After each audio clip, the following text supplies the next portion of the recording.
No dia 11 de fevereiro de 2013, o mundo desperta com uma notícia que surpreende a todos.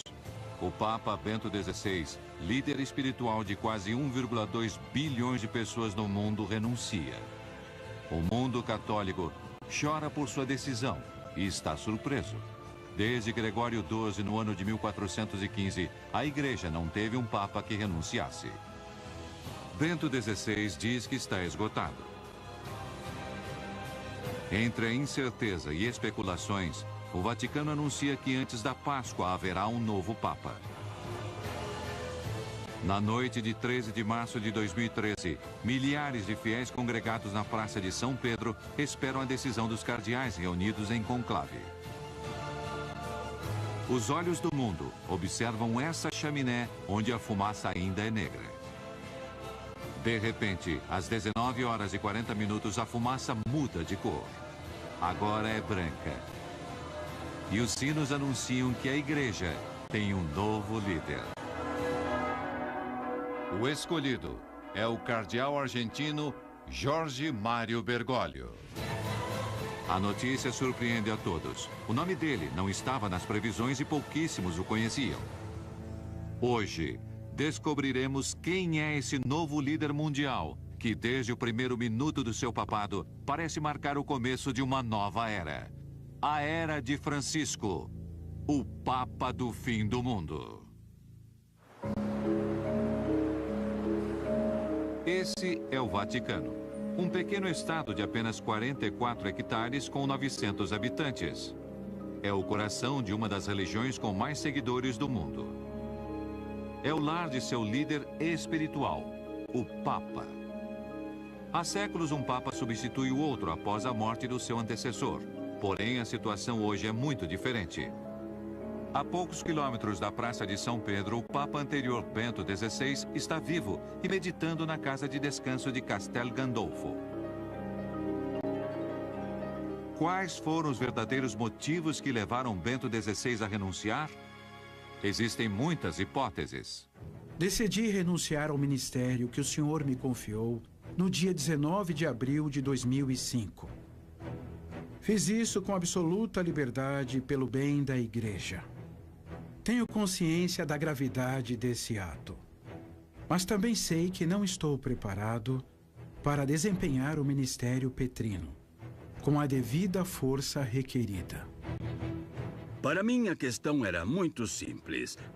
Com sua usual claridade, coerência e sinceridade, disse que já não se sentia muito bem, não tão forte, particularmente nos últimos tempos.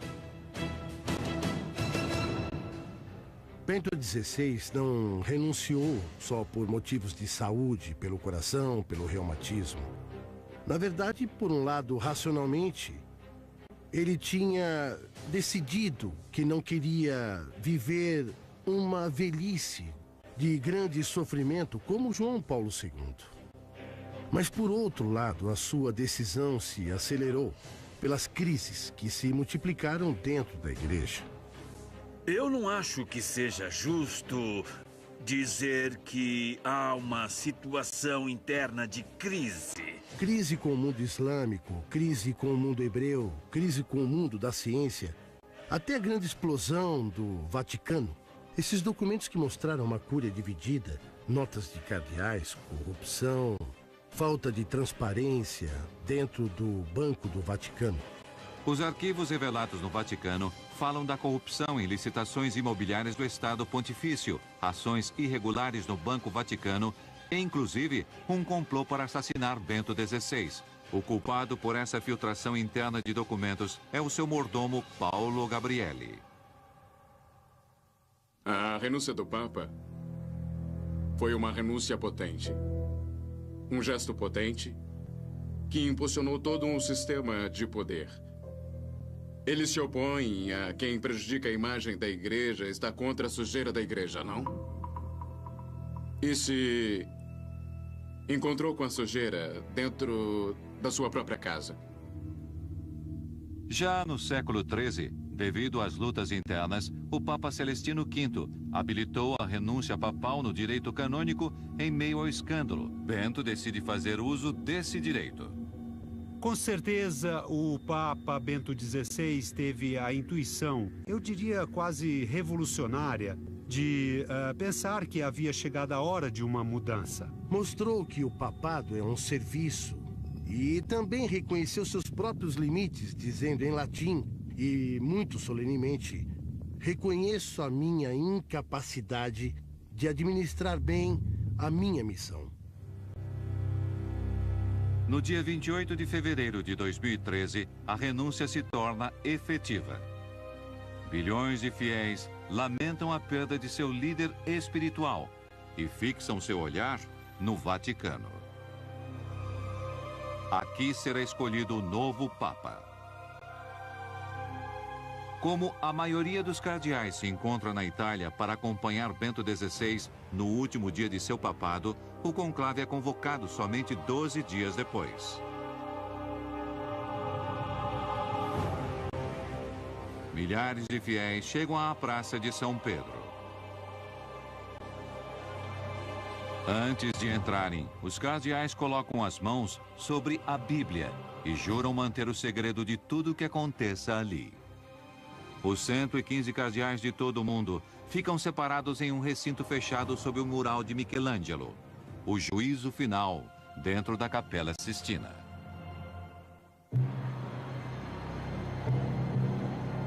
Os olhos de milhões de fiéis do mundo estão fixos nessa chaminé. Logo começarão as votações.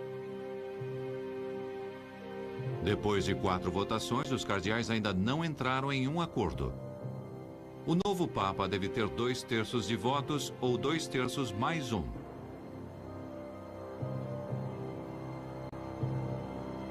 Passaram 25 horas, desde que o conclave começou e a fumaça continua sendo negra. Na praça se unem pessoas do mundo todo com o mesmo desejo: conhecer quem será seu novo líder espiritual. De repente, faltando 20 minutos para as 8 da noite do dia 13 de março de 2013, as pessoas começam a notar uma mudança na cor da fumaça. Muitos não conseguem acreditar, mas logo os sinos começam a tocar e não há mais dúvidas.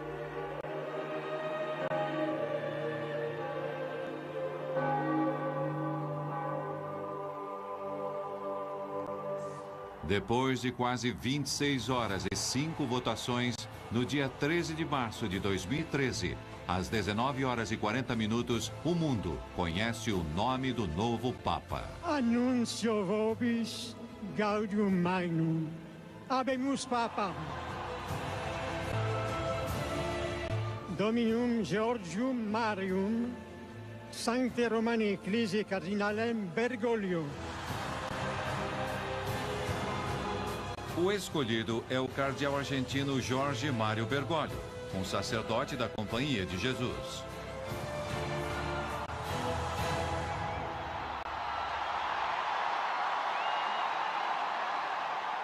O argentino Jorge Mário Bergoglio é o novo Papa. Na Praça de São Pedro, um anúncio especial. Habemos Papa. A multidão está reunida desde... Uma multidão se junta para saber o nome do Papa, mas a maioria está surpresa. Ninguém estava esperando o cardeal Bergoglio. Irmãos e irmãs, boa noite. Vocês sabem que o dever do conclave é dar um bispo a Roma. Parece que os meus irmãos cardeais foram buscá-lo lá no fim do mundo, mas estamos aqui. Os cardeais eleitores tiveram muita coragem porque, diante da crise do pontificado ratzingeriano, diante o choque da renúncia, não tiveram medo. Não elegeram um cardeal de cúria, e sim corajosamente saíram inclusive da Europa. A surpresa positiva de ter justamente um latino-americano, essa talvez não fosse a grande surpresa, mas sim ter um papa que se chama Francisco. Sim, essa foi uma linda surpresa. As apostas eram 70-1. Absolutamente diziam que não podiam acreditar. Uma grande emoção, mas também um grande espanto. Confesso que, quando estava na praça, e eu ouvi seu primeiro nome de batismo, Georgium Marium, eu compreendi em seguida que se tratava do meu irmão jesuíta, o padre Bergoglio, e me surpreendi muito porque nós estamos acostumados a nos ver como servidores do Papa. A alegria não oculta a surpresa de todos. O destino da igreja estará nas mãos de um Papa jesuíta e latino-americano, rompendo a hegemonia de séculos de papas europeus. Um Papa que não figurava como favorito em nenhuma previsão. Antes que o bispo abençoe o povo, eu peço que vocês rezem ao Senhor para que me abençoe. A oração do povo pedindo a bênção pelo seu bispo. Façamos em silêncio esta oração de vocês por mim.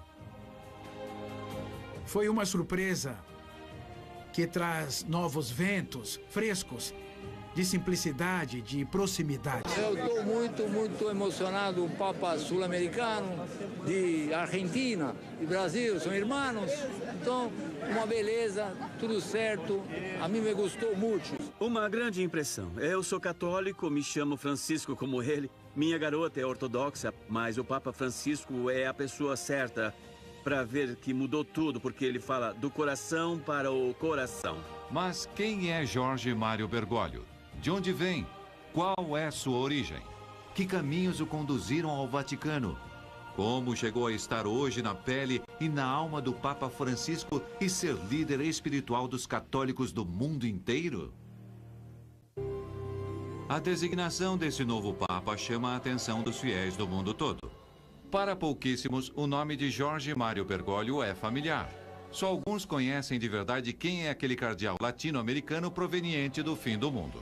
E há muito mais perguntas que respostas sobre o homem que se tornou o Papa Francisco. Enquanto a notícia percorre o mundo entre a alegria e incerteza de milhões de católicos, o Papa Francisco começa a escrever sua história através das primeiras ações que realiza como sumo pontífice. Esses primeiros sinais surpreendem o mundo tanto ou mais que sua eleição. O catolicismo, como conhecemos, fala muito de símbolos. Tudo é mediante o significado de imagens e gestos. Logo depois do Habemus Papam, Francisco se nega a viajar na limusine do Vaticano e vai em um furgão com os cardeais. Vai pessoalmente pagar a conta do albergue que tinha se hospedado até o conclave. Despreza o discurso em latim que tinham preparado para sua primeira missa, por uma homilia simples e direta, olhando no rosto dos presentes e em italiano. Desprezou todos os velhos símbolos de poder imperial. Ele não fala sentado no trono. Ele fala de pé, como um vigário. Decide não habitar o luxuoso apartamento papal, alegando que é escandaloso morar em um lugar onde cabem 300 pessoas. Despreza o famoso calçado vermelho papal e continua vestindo seus velhos sapatos pretos. Antes de sair à sacada da Praça de São Pedro, quando tentavam fazer o tipo de parafernália elaborada que acompanharia o Papa, e ele não quis e disse o carnaval acabou, e ele não via somente como uma maneira de se vestir.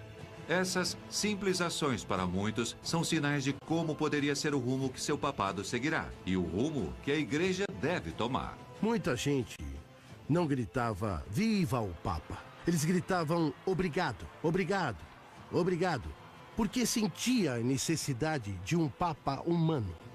Mas os sinais de uma nova igreja trouxeram incerteza em alguns setores e muitos se perguntaram: quem é esse estrangeiro que os cardeais trouxeram do fim do mundo? Como foi seu trabalho pastoral durante mais de 50 anos em um país tão agitado e em transformação como a Argentina?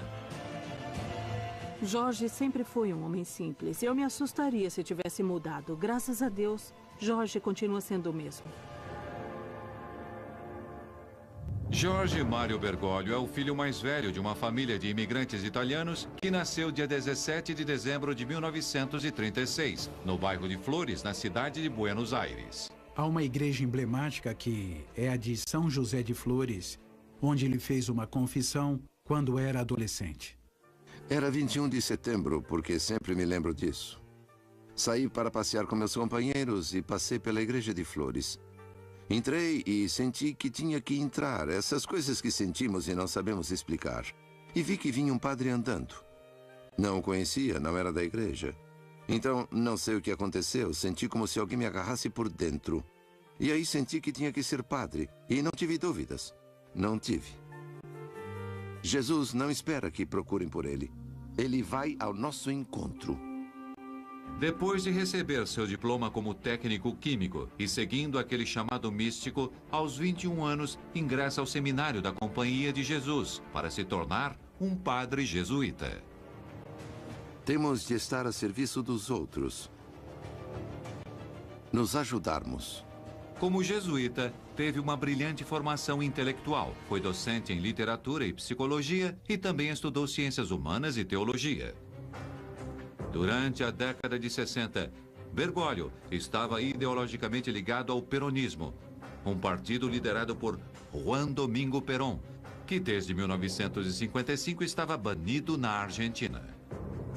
Porém, apesar do banimento na década de 60, Bergoglio foi o diretor espiritual de um grupo de jovens católicos chamados A Guarda de Ferro, um grupo formado por 4 políticos peronistas com regras muito similares às dos jesuítas, quase militar.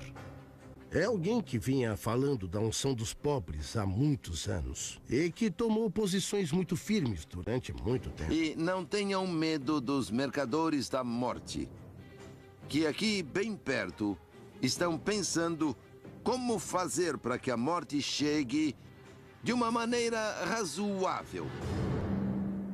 No início da década de 70, acaba o banimento e o peronismo volta ao poder. Durante esses anos, o padre Bergoglio é nomeado provincial da Ordem Jesuíta. Com esse vento a favor, realiza um grande trabalho social, indo às zonas mais pobres de Buenos Aires para ajudar os mais necessitados. As pessoas da vila veem ele como alguém próprio do lugar. Trabalhou arduamente o tema do tráfico de pessoas, do trabalho escravo. Na escola nos ensinam que a Assembleia de 1813 aboliu a escravidão. Isso tudo é mentira. Existem outras escravidões. Uma vez, quando foi dar uma palestra na vila, ele ia em um ônibus e ali subiram muitos trabalhadores da própria vila e o reconheceram. E quando ele deu uma palestra, um levantou e disse: "O senhor vinha conosco no ônibus? Isso é um sinal para nós. Realmente o consideramos um irmão nosso." São submetidos e depois não cabem no sistema. E são material descartável. Eu conheci Jorge Bergoglio na década de 70. Naquela época eu era uma advogadazinha e ele um padrezinho. Eu estava no escritório. Chegou um amigo meu com um padrezinho, porque vieram fazer uma consulta. Era um homem jovem e muito comovido pela dor dos outros. Esse era o Jorge. Vivíamos em um país em revolução. Em 1976, ocorre um fato que mudaria drasticamente o rumo da Argentina. No dia 24 de março, um golpe militar termina com o governo democrático e começa uma das ditaduras mais sangrentas da história do país. Foi provincial dos jesuítas desde 73, era jovem, era um momento muito difícil na história da Argentina. Havia uma reunião militar no poder, aconteceram coisas terríveis e há muitas discussões sobre o seu papel nisso. Esse golpe encontra o padre Bergoglio e seus sacerdotes trabalhando dentro dos bairros marginais. Há acusações de que a alta hierarquia eclesiástica está colaborando com o regime militar. Porque houve um conflito com a Igreja Católica, com a sua hierarquia. Porque uma parte da hierarquia foi cúmplice. Nesse contexto, não foi fácil para o padre Jorge Mário Bergoglio levar adiante seu trabalho pastoral. Sua alma se debate pelo seu dever como jesuíta e o próprio sentimento de ajudar os excluídos e marginais e, ao mesmo tempo, deve manter seus sacerdotes à sua ordem, longe da politização para não colocá-los em perigo. Em operações rápidas, os militares entravam nesses bairros e sequestravam todos aqueles que pareciam suspeitos. Os militares não entendiam. Se fosse branco, se fosse loiro, se estavam em uma vila, é porque diretamente eram terroristas e tinham que matá-los. São feitas listas com os nomes e sobrenomes. Nessas listas estão alguns sacerdotes jesuítas. Jorge disse aos padres, que também eram jesuítas, que não ficassem ali porque era altamente perigoso. Há diferentes maneiras de se viver sob um regime opressivo, e ele tinha como líder religioso uma responsabilidade por todos. Os rapazes não queriam saber de nada, disseram que iam ficar. Jorge discutiu com eles, mas decidiram ficar. E um dia chegou uma tropa da marinha e os levou. Durante esses anos, Bergoglio teve que andar sobre uma linha muito estreita e arriscada. Jorge estava preocupado, fez uma quantidade de gestões para a liberdade deles. Eu me lembro que primeiro foi ver Videla. Acho que foi Videla que disse que tinham sido levados por Macera. Os sacerdotes jesuítas que tinham sido sequestrados foram liberados pelos militares e fogem do país. A personalidade do padre Bergoglio vai se formando. Aprende estratégias, faz alianças e usa sua inteligência para levar a palavra de Jesus, sem que tudo isso seja considerado uma doutrinação ideológica por parte dos militares. São os filhos da herança que nos dizem: chorem. Chore, cidade distraída, cidade dispersa. Cidade egoísta deve chorar, pois precisa ser purificada por suas lágrimas. No ano de 1983, a democracia voltou à Argentina. O governo militar deixou uma enorme dívida externa que repercutiu a todo nível na vida dos argentinos. Foi um tempo de reconstrução, de esperanças, mas o país ficou devastado. Bergoglio teve que lutar com a herança que restou, a pobreza e todo o valor que ela trouxe. Nesta cidade, se exploram trabalhadores em oficinas clandestinas. Ele sempre foi assim. Teve essa dedicação especial por todos, e em particular pelos mais frágeis. Trabalhou arduamente o tema ligado ao tráfico de pessoas, ao trabalho escravo, da imigração, das pessoas que moravam nas vilas. Os acompanha, os aconselha, os cuida, os ensina a serem livres, a serem autossuficientes, a pensar. E na vida temos que caminhar, como caminhou Jesus, deixando pegadas que marquem a história, pegadas que deixem descendência. Ele enfrentou o poder político da época não uma, mas muitas vezes. Se nós abandonarmos a riqueza do humilde, por acreditarmos ser o que não somos, viveremos o pesadelo de um país que abandona seu destino. E será nossa culpa. Seu caráter ia se tornando cada vez mais forte, ia se tornando um grande estrategista.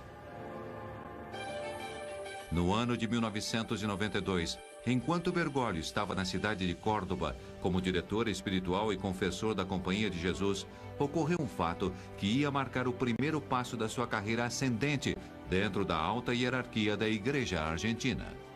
Ele estava em uma igreja de Córdoba. Nem era o vigário, o arcebispo de Buenos Aires o chamou, o cardeal Antônio Quarratino, para que ele fosse um dos seus bispos auxiliares. Quer dizer, quem nomeia é o Papa, mas é o cardeal quem promove. Em 20 de maio de 1992, foi nomeado pelo próprio Papa João Paulo II, bispo de Alca e bispo auxiliar da Diocese de Buenos Aires. Eu costumo dizer que ele era uma espécie de forasteiro dentro da igreja e, a partir de 92, iniciou uma carreira meteórica. No ano de 1998, com a morte do seu superior, o cardeal Quarratino, Bergoglio assume seu lugar e se torna o arcebispo de Buenos Aires. Mas também por ser o bispo, e particularmente o bispo de uma cidade tão rica, complexa e grande como Buenos Aires. E mais tarde, presidente da Conferência Episcopal da Argentina. Sua presença no contexto latino-americano foi uma presença no governo, mas também com contato cara a cara, principalmente com os mais pobres, com as pessoas que mais precisavam de atenção e ajuda. Passarão poucos anos para que Bergoglio chegue ao posto mais alto das hierarquias eclesiásticas. Em 21 de fevereiro de 2001, Jorge Mário Bergoglio foi consagrado cardeal. Alguns meses depois, a Argentina viveria uma das maiores crises econômicas e sociais da sua história.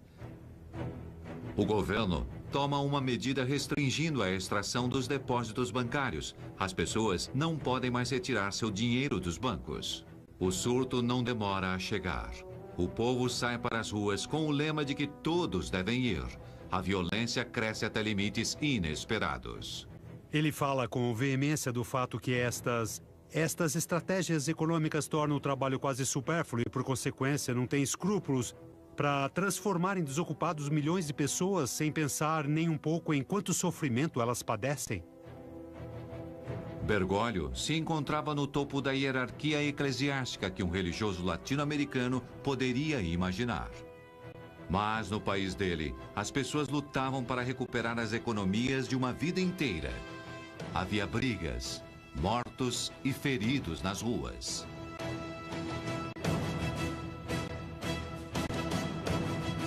E um presidente que teve que deixar o mandato fugindo do palácio presidencial. Me chamou muito a atenção quando me contou, desde seu ponto de vista de pastor, o que estava acontecendo. Era um momento muito difícil no cenário político argentino. E ele tinha tudo isso bem presente, mas me contou a crise, principalmente através de uma imagem. A imagem de pais e mães de família que talvez tenham perdido o trabalho, que estavam em apertos e choravam de noite para que seus filhos não vissem. Me surpreendi com essa delicadeza de um homem que sabia olhar o sofrimento dos corações dos indivíduos. O cardeal se encontrava num momento chave. Podia se trancar em uma torre de cristal ou sair na rua para acompanhar as pessoas em sua luta e em seu sofrimento. Nesta cidade, há crianças morando nas ruas. Esta cidade fracassou e continua fracassando em livrá-los desta escravidão estrutural. Demonstrou que aonde for, sabe enfrentar os desafios do lugar que está. Bergoglio já era arcebispo e cardeal, porém continua com seus trabalhos nas ruas, como se esses dois títulos só servissem para ter um acesso mais fácil à ajuda para aqueles que mais precisam. Ele sempre ia à busca dos fiéis. Jesus ficava o dia inteiro trancado na igreja. O que fazia Jesus na rua? Procurava. Esse era Jesus. Vivia procurando as pessoas. Seu estilo austero marcou uma tendência na igreja argentina, naqueles anos acostumados a certos luxos, protocolos, secretários, assistentes e motoristas particulares. Bergoglio tem um estilo de vida muito austero, muito simples, que marcou aqui a Diocese de Buenos Aires. Se esse bispo de Buenos Aires vive dessa forma, nós também temos que ter uma atitude semelhante. O cardeal Bergoglio não precisa de nada disso para chegar até aqueles que ele quer alcançar. E aqueles que o procuram, o encontram facilmente.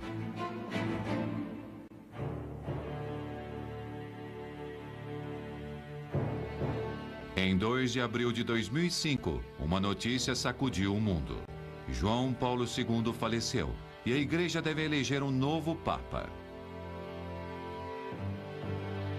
Em 18 de abril de 2005, o cardeal Bergoglio entrou na Capela Sistina com outros 114 cardeais. Ia começar o conclave que elegeu o sucessor de João Paulo II, e existem dois favoritos. Por um lado, havia um cardeal muito forte, o cardeal Ratzinger. E por outro lado, no campo dos reformistas, o cardeal Carlo Maria Martini, que, entretanto, não podia ser papa porque estava doente de Parkinson. Com Martini eliminado, o olhar de um setor de cardeais se centraliza sobre o cardeal argentino. Acontecem as votações. Bergoglio obtém 40 votos. Ratzinger lidera a votação. Mas não chega aos 2/3 ou 2/3 mais um que precisa para se consagrar papa. Nunca antes um argentino, um latino-americano tinha conseguido 40 votos como nós jornalistas pudemos examinar, apesar de ser tudo muito secreto. Depois, na seguinte votação, o cardeal Bergoglio decide renunciar e pede aos cardeais que votaram nele que entreguem seus votos ao cardeal Ratzinger. Na seguinte votação, Ratzinger obtém os votos necessários e se consagra automaticamente como o novo papa. O que aconteceu com o cardeal argentino? Por que se autoeliminou de maneira drástica? A resposta é simples. Bergoglio sabia que jamais alcançaria a maioria dos votos. As sombras da época da ditadura na Argentina pairavam sobre ele como um passado funesto. Ele era candidato. Tinha excelentes votos, mas houve interferência de um dossiê que denunciava que Jorge havia colaborado com a ditadura militar. Antes do conclave, circularam entre vários cardeais eleitores documentos que comprometiam Bergoglio no caso dos sacerdotes jesuítas sequestrados e torturados durante a ditadura. Esses documentos diziam que Jorge Mário Bergoglio os tinha entregado. 5 anos depois, em 2010, Bergoglio é chamado para declarar como testemunha na causa dos sacerdotes. Então acontece um fato curioso. Com a reabertura dos arquivos, novas testemunhas são convocadas no caso, que contam novas histórias sobre o cardeal e suas ações durante os anos escuros na Argentina. Ouvimos muitas vozes que estavam nos contando histórias de sua atitude solidária, de que ia às vilas e de que salvou pessoas. Poderia ter feito mais? Com certeza. Bom, digamos que eu acredito que todos fizemos pouco ou nada, mas ele, pelo menos, ele fez algo.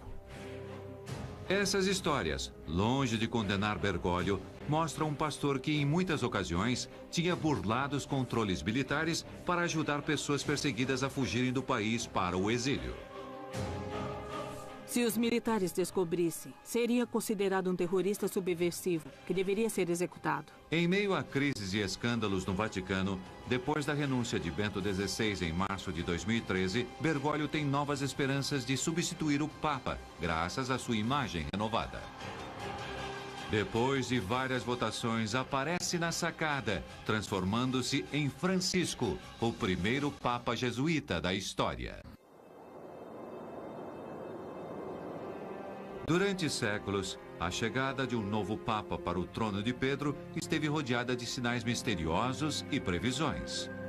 Quais foram as profecias que anunciaram a chegada de Francisco?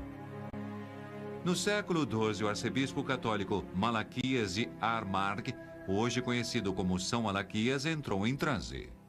E viu uma fila de reinos papais a partir de Celestino II, o pontífice que reinava naquela época. Os nomeou e os identificou com um lema, desde o primeiro até o último, com bastante exatidão. O último era o número 112. Depois dele, seria o fim. Bento XVI era o Papa 111. E Francisco era o 112. Por isso, muitos pensam que ele é o Papa do fim do mundo. Quando Francisco vai à sacada e, antes de cumprimentar e pedir ao povo que reze por ele, disse: Os meus irmãos cardeais foram buscá-lo lá no fim do mundo. Mas estamos aqui. No fim do mundo, é casualidade ou Francisco só se referia à grande distância entre Roma e Buenos Aires? Mas Malaquias não foi o único que associou a chegada de Francisco ao Vaticano com o fim do mundo.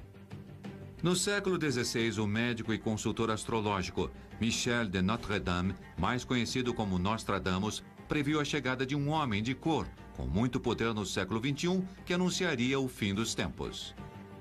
A princípio, existirão doenças mortais como advertências, e depois haverão pragas, morrerão muitos animais, haverão catástrofes, mudanças climáticas e finalmente começarão as guerras e invasões do Reino Negro. Na Idade Média, isso foi interpretado como a chegada de um Papa Negro, já que naquela época o sumo pontífice era o homem com mais poder do mundo, o Rei Negro. Mas por que Francisco seria o Papa Negro? Para muitos, a resposta está na origem jesuíta desse Papa e o relaciona com a cor da batina usada pelos membros da sua ordem. Se estão procurando profecias, a que mais me agrada é a da década de 60, um ex-padre da Austrália, um ex-padre chamado Morris West, um popular romancista, escreveu um livro, As Sandálias do Pescador, As Sandálias de São Pedro, a analogia que previu em meados dos anos 60 que haveria um Papa na Europa Ocidental e no final de sua vida, em 2002 ou 2003, Morris West publicou outro livro chamado Eminência. E em eminência, novamente falava sobre uma eleição papal. E o que ele previu? Previu que um argentino seria o Papa. Então, se quiserem uma profecia, essa é provada e comprovada. Outros vão mais além e falam da relação dos jesuítas com o poder. Através dos tempos, o superior dessa ordem foi conhecido como o Papa Negro pelo poder que tinha dentro da companhia. Poder que se estendia até aqueles lugares aonde os jesuítas chegavam para realizar sua tarefa evangelizadora. Isso muitas vezes inquietava os governantes daqueles reinos e países que viam nos jesuítas um perigo de um poder latente dentro do seu próprio poder. Foram muito questionados e criticados. Napoleão falou sobre eles em suas memórias e advertiu: os jesuítas são uma organização militar, não uma ordem religiosa. O objetivo dessa organização é o poder em seu exercício mais despótico, poder para controlar o mundo sob a vontade de um único homem. A Companhia de Jesus, que muitos interpretam como uma companhia no sentido militar da palavra, enquanto que para São Inácio era uma companhia de amigos, de companheiros de Jesus. Hoje, um jesuíta está à frente da Igreja Católica. Francisco é o líder espiritual de 1 bilhão e 200 milhões de fiéis no mundo inteiro. Sem dúvida, essa é uma situação de poder concentrada em um só homem, como advertiu Napoleão. Quem são os jesuítas? De onde vieram? Qual sua origem? Através da história, mitos e lendas rodearam essa ordem que foi fundada em 1540 por Inácio de Loyola. Foram fundados com uma inovação que não eram monges mendicantes, e sim como se fosse o braço armado de um exército que estão à frente da batalha. Há um quarto voto que os jesuítas fazem ao concluírem sua formação, que é a da obediência ao Papa nas missões. Toda vez que o Papa, diretamente ou através de nossos superiores, deseja nos dar uma missão, um encargo, uma tarefa à companhia, nós devemos estar bem preparados para obedecer, sem fazer perguntas, sermos imediatos e tentarmos fazer com o nosso coração o que o Papa pede. Por essa lealdade incondicional ao Papa, foram chamados soldados de Deus. Como Inácio de Loyola sabia que o Papa podia enviá-los a pregar nos lugares mais desconhecidos do planeta, acreditava que aquele que se entregasse em sua ordem deveria estar muito bem preparado. Quem ele procurava? A quem? As pessoas que eram católicas como ele? Não, buscava os que estavam longe, os que não o conheciam. São Inácio fundou esta ordem para colocar à disposição da Igreja e, em particular, do governo, em mãos do Santo Padre, um grupo de religiosos, de sacerdotes, que estivessem bem preparados, que tivessem uma espiritualidade sólida e uma boa formação cultural, para serem enviados a qualquer lugar onde o Papa considerasse útil para a Igreja. O conhecimento ocupou desde o começo da ordem um lugar importante na formação de um jesuíta. Francisco, por exemplo, fala vários idiomas e sua formação inclui, entre outros estudos superiores, o de filosofia, ciências humanas, ciências e teologia. Eram pessoas intelectuais e que tiveram um enorme destaque na Reforma Católica, como é chamada. Mas, além do conhecimento, o missionário jesuíta deveria saber enfrentar as duras condições das terras remotas, as que podia ser enviado para evangelizar. Para isso, se preparavam com uma disciplina estrita e praticavam uma vida devota e austera. No caso da Companhia de Jesus, em particular, é importante a orientação apostólica. Quer dizer, não se trata de uma instituição religiosa, de uma ordem religiosa, contemplativa, dedicada fundamentalmente à oração, e sim a uma ordem religiosa feita para o apostolado. Os jesuítas chegaram com seu trabalho evangelizador aos lugares mais remotos do mundo, onde o Papa achava que era necessária sua presença. Portanto, chegaram a ser muitos e chegaram a ser uma força evangelizadora muito grande que influenciou em todos os níveis. Pelas suas aulas passaram personalidades tão importantes como Descartes, Fidel Castro, Calderón de la Barca, Cervantes, entre outros. Atualmente, é a maior ordem religiosa católica masculina, com mais de 17 mil membros entre sacerdotes, estudantes e irmãos. Educam quase 3 milhões de alunos no mundo. Meninas, meninos, sabem que aquele que caminha sem deixar pegadas não serve para nada. O Papa Francisco é um autêntico jesuíta e, a partir do primeiro momento do seu papado, seus sinais foram de simplicidade e austeridade. A pergunta que muitos fazem é: o que um jesuíta pode chegar a fazer diante de um dos estados mais ricos do mundo? E com essa pergunta aparecem muitas outras dúvidas. Acho que o maior risco do Papa Francisco é não atuar sobre o escândalo dos abusos e não atuar sobre as práticas de corrupção que ocorrem dentro da burocracia do Vaticano agora. A Igreja suportará uma mudança tão radical, já que sabemos que hoje muitos dos que recorrem ao Vaticano e rodeiam Francisco confundem a humildade com a humilhação e pensam que a riqueza é um símbolo de poder? Eu acho que assim que os momentos de aplausos passarem, também se iniciará um momento difícil de resistência interna. O Papa Francisco deve escolher muito bem seus aliados e em quem confiar. Eu me pergunto como vai fazer, porque, por um lado, ele é solitário e não jogou em nenhum time nesse sentido. Então, quem vai escolher? Quem vai escolher como aliado? Não está muito claro quem será. Porque a metamorfose e a hipocrisia são grandes e fortes.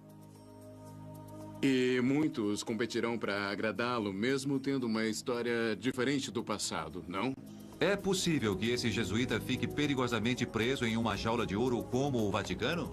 Na Cúria há muitos monsenhores que estão felizes de que agora chegue um Papa que se ocupe da Cúria. Eu acho que a maior resistência virá daqueles cardeais e bispos que temem que a perda do poder imperial do papado possa causar mudanças na Igreja Católica e possa inclusive reduzir seus papéis. Muitos acreditam que os cardeais nesse conclave não escolheram a um homem especial, e sim um representante da ordem jesuíta, porque eles são os únicos com a força e a disciplina necessárias para poder sair desses terríveis momentos de crises que a Igreja vive. Francisco está marcando um novo rumo na mudança da Igreja. Seu olhar é o que guiará os fiéis do mundo inteiro. O destino que está impondo é parte de sua identidade. E o escolheram porque ele é assim. A Igreja não deve deixar de ser um referencial, sair ao encontro das pessoas, sair pelas ruas, evangelizar. Com certeza se nota certo entusiasmo espiritual devido ao fato de tantas pessoas se aproximarem da Igreja. Vão aos santuários, se confessam, enfim, se produziu certa revitalização de entusiasmo e participação eclesiástica.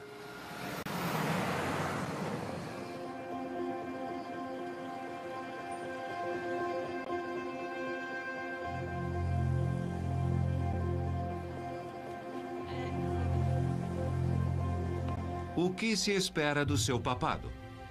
Quais são as esperanças que o mundo coloca nesse homem simples, direto e austero? Com uma expectativa muito grande colocada na figura de Francisco, principalmente sua espontaneidade, sua origem. O italiano também o favorece muito, sua preocupação pelos pobres. Eu percebi entusiasmo, seja com os conservadores ou com os progressistas. Por isso me parece que é um Papa com capacidade de unir, não de confirmar as divisões, e sim, ao contrário, de pacificar. Podemos esperar um Papa próximo aos jovens. Vimos que se entusiasmaram muito na Praça São Pedro. Os que estavam lá viram um entusiasmo geral. Tenho certeza que não continuará um projeto abstrato de reforma da Igreja construindo na teoria. Simplesmente seguindo o Evangelho, essas coisas poderiam mudar de uma maneira, digamos, natural, simples. Esse Papa vai mostrar à Igreja esse caminho que relacionado à vida simples que ele sente, mas que o mundo também reclama à Igreja.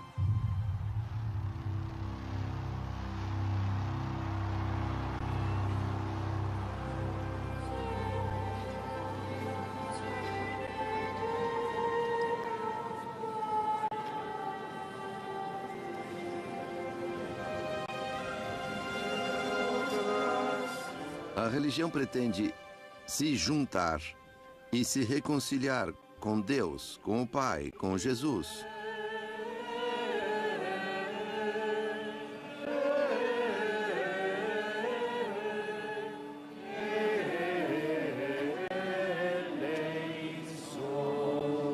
O ambiente aqui é realmente surpreendente. Podemos sentir realmente esse monte de pessoas aproveitando. E isso é realmente importante, porque é um papa de um novo continente, que é um grande avanço também. Acho que a maior expectativa é a mudança. Minhas expectativas, devido ao que o Papa Francisco fez e disse antes, é que enfatize o lado da justiça social e que fale sobre esses aspectos dela.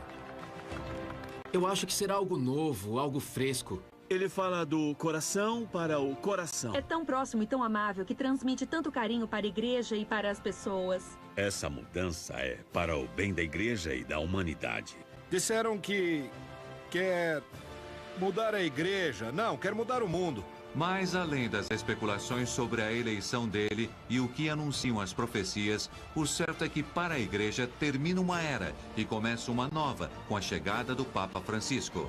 Há um final, mas também há um começo, e esse final não tem por que ser precisamente o fim do mundo. Começa uma nova era, a era do Papa Francisco.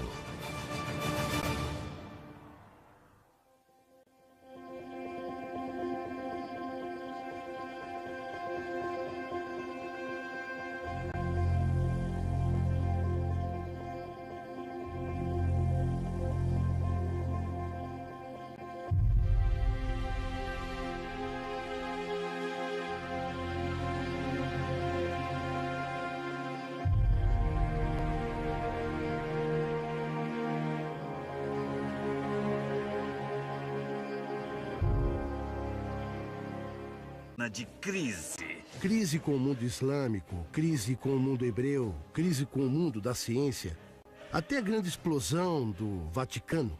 Esses documentos que mostraram uma Cúria dividida, notas de cardeais, corrupção, falta de transparência dentro do Banco do Vaticano. Os arquivos revelados no Vaticano falam da corrupção em licitações imobiliárias do Estado Pontifício, ações irregulares no Banco Vaticano, e, inclusive, um complô para assassinar Bento XVI. O culpado por essa filtração interna de documentos é o seu mordomo Paolo Gabrielli. A renúncia do Papa foi uma renúncia potente. Um gesto potente que impulsionou todo um sistema de poder. Ele se opõe a quem prejudica a imagem da igreja, está contra a sujeira da igreja, não? Essa requerida. Para mim, a questão era muito simples. Com sua usual claridade, coerência e sinceridade, disse que já não se sentia muito bem, não tão forte, particularmente nos últimos tempos. Bento XVI não renunciou só por motivos de saúde, pelo coração, pelo reumatismo. Na verdade, por um lado, racionalmente, ele tinha decidido que não queria viver uma velhice de grande sofrimento como João Paulo II. Mas, por outro lado, a sua decisão se acelerou pelas crises que se multiplicaram dentro da igreja. Eu não acho que seja justo dizer que há uma situação interna. Seguidores do mundo. É o lar de seu líder espiritual, o Papa. Há séculos, um Papa substitui o outro após a morte do seu antecessor. Porém, a situação hoje é muito diferente. A poucos quilômetros da Praça de São Pedro, o Papa anterior, Bento XVI, está vivo e meditando na casa de descanso de Castel Gandolfo. Quais foram os verdadeiros motivos que levaram Bento XVI a renunciar? Existem muitas hipóteses. Decidi renunciar ao ministério que o senhor me confiou no dia 19 de abril de 2005. Fiz isso com absoluta liberdade pelo bem da igreja. Tenho consciência da gravidade desse ato. Mas também sei que não estou preparado para desempenhar o ministério petrino com a devida força. No dia 11 de fevereiro de 2013, o mundo desperta com uma notícia que surpreende a todos. O Papa Bento XVI, líder espiritual de quase 1,2 bilhões de pessoas no mundo, renuncia. O mundo católico chora por sua decisão e está surpreso. Desde Gregório XII, no ano de 1415, a Igreja não teve um Papa que renunciasse. Bento XVI diz que está esgotado. Entre a incerteza e especulações, o Vaticano anuncia que antes da Páscoa haverá um novo Papa. Na noite de 13 de março de 2013, milhares de fiéis congregados na Praça de São Pedro esperam a decisão dos cardeais reunidos em conclave. Os olhos do mundo observam essa chaminé onde a fumaça ainda é negra. De repente, às 19 horas e 40 minutos, a fumaça muda de cor. Agora é branca. E os sinos anunciam que a Igreja tem um novo líder. O escolhido é o cardeal argentino Jorge Mário Bergoglio. A notícia surpreende a todos. O nome dele não estava nas previsões e pouquíssimos o conheciam. Hoje, descobriremos quem é esse novo líder mundial, que desde o primeiro minuto do seu papado parece marcar o começo de uma nova era. A Era de Francisco, o Papa do fim do mundo. Esse é o Vaticano, um pequeno estado de apenas 44 hectares com 900 habitantes. É o coração de uma das religiões com mais